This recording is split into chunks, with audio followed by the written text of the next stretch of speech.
bonjour, chers téléspectateurs. Cette semaine, à l'émission, comme vous avez pu voir, durant l'été, on a eu M. Jonathan Garnier qui venait pour les festivals Fleuve, Saveur et Passion. Et maintenant, on va apprendre à le connaître davantage.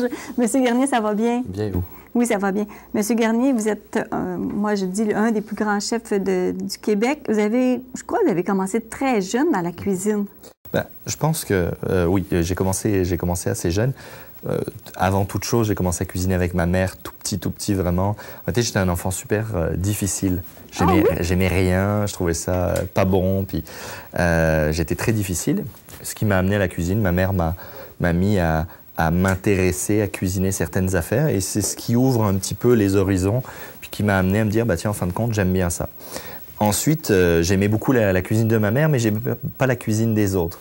Alors, j'ai commencé à chaque fois que j'étais en colonie de vacances, en séjour chez des amis ou quoi que ce soit, à m'intéresser à la cuisine, à dire je peux aider par ici, je vais venir. Donc, j'ai commencé tout de suite.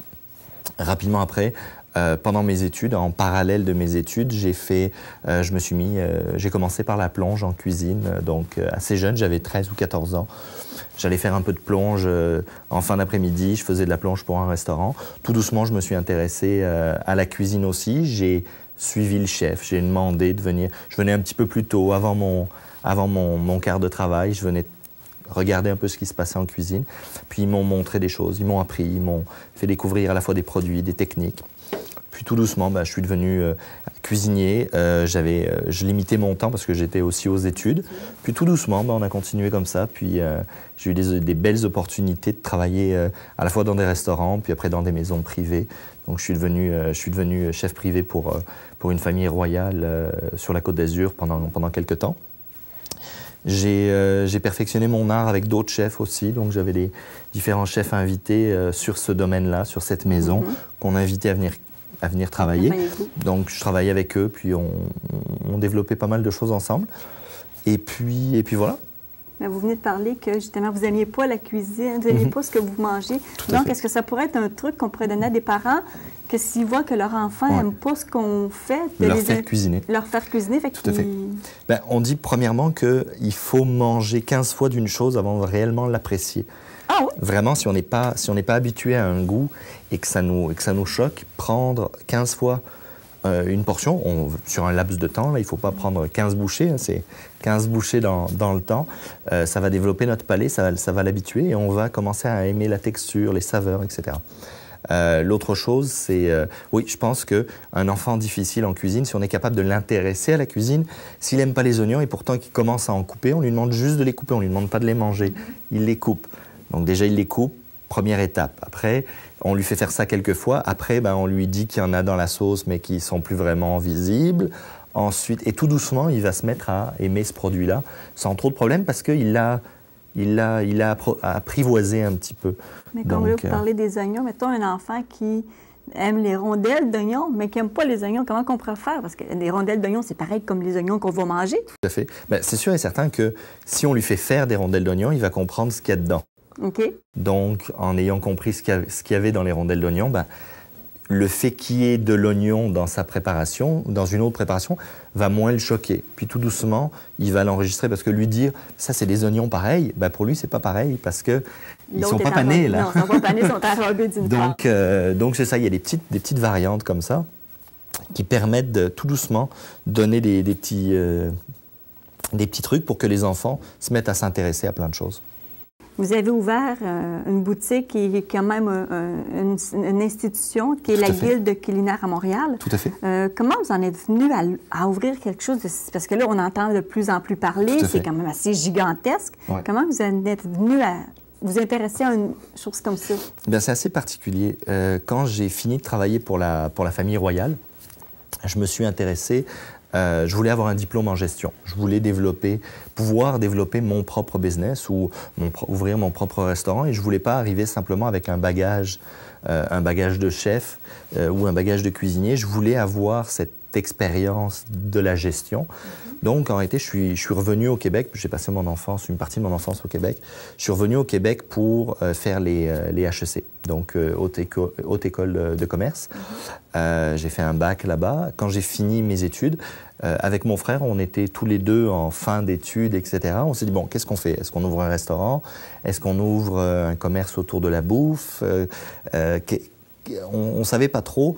Moi, j'avais énormément apprécié mon expérience au service en tant que chef privé parce que je travaillais avec d'autres chefs. Donc, on a essayé de voir comment on pourrait continuer à travailler avec d'autres chefs, transmettre la passion. J'ai certaines qualités en communication, donc on s'est tourné vers le côté école. Et puis, on a décidé d'ouvrir l'école avec mon frère. Donc, je suis associé avec mon frère. Aujourd'hui, on est une des plus grosses écoles au Québec, ouverte au public, ouverte aux entreprises, etc. Et on a ouvert ça. On a fait les travaux vraiment nous-mêmes. Tout ce qu'on peut voir, par exemple, dans l'émission Ça va chauffer, la salle, une des salles qu'on utilise, c'est dans notre école. Ben, tout ce qui est là a été fait de nos mains, le mur de briques, la céramique. On a tout fait pour construire tout ça, pour pouvoir avoir un outil de travail vraiment à notre goût. La salle que vous venez de parler dans l'émission Ça va chauffer, est-ce que c'est celle qu'on voit quand arrivent les finales, là, oui, les dernières émissions? Tout à fait. Donc c'est tourné vraiment sur place chez nous. Chez vous? Tout à fait.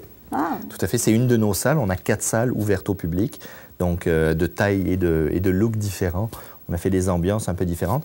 La plus grosse, qui est en bas, sert souvent pour des tournages, dont le tournage des finales de Ça va chauffer. Mais vous venez de parler que vous avez ouvert la guilde culinaire. C'est sûr que ça ne se claque pas des doigts pour vous. Qu'est-ce que vous auriez peut-être dire, qu'est-ce que vous avez trouvé le plus dur dans tout le cheminement avant l'ouverture? Ben, tout de suite, je pense qu'on n'a pas eu de problème avec les partenaires. Tout de suite, on a des partenaires qui nous ont soutenus, qui sont venus vraiment en nous faisant confiance, etc. Je pense qu'ils étaient rassurés de nous voir aller. Je dois avoir un côté un petit peu pas calme, mais un petit peu rassurant de ce côté-là. Donc, ils nous ont soutenus assez rapidement. Le principal problème, c'est sûr et certain que c'était le financement. On a dû jouer à droite, à gauche. On a fait quelques concessions, mais non, c'est ça. On a eu quand même. Le financement a sûrement été le plus difficile. Trouver nos clients, ça n'a pas été compliqué.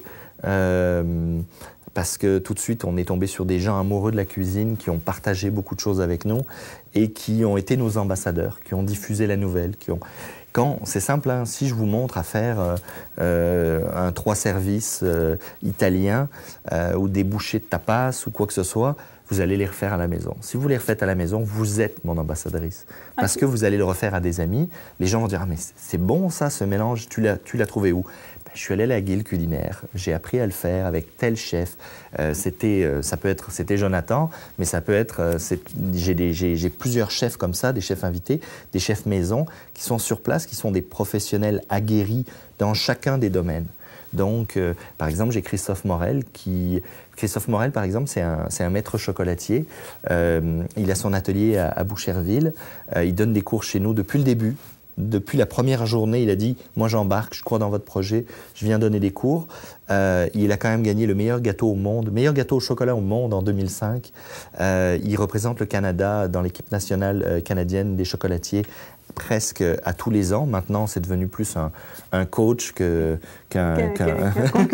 concurrent. Mais c'est un grand technicien, mais c'est un grand amoureux de la cuisine et de la chocolaterie. Et donc, il partage, on donne des cours de macarons, on donne des cours de chocolat fin.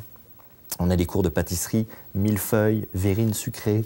Dans le salé, on a plein de cours comme tapas, bouchée italienne, pâtes fraîches.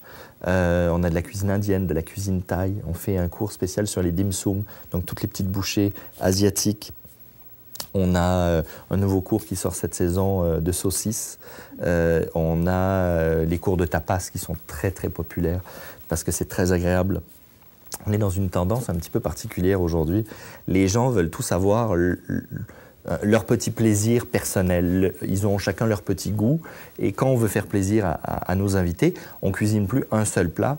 On cuisine souvent plein de petites choses pour que ça plaise un peu à tout le monde. Et les tapas sont là. Le parfait exemple, c'est qu'on cuisine plein de petites choses et les gens grignotent, puis en fin de compte, partagent beaucoup.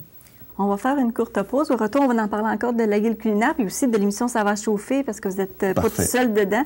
Donc, on fait une courte pause, on revient immédiatement après.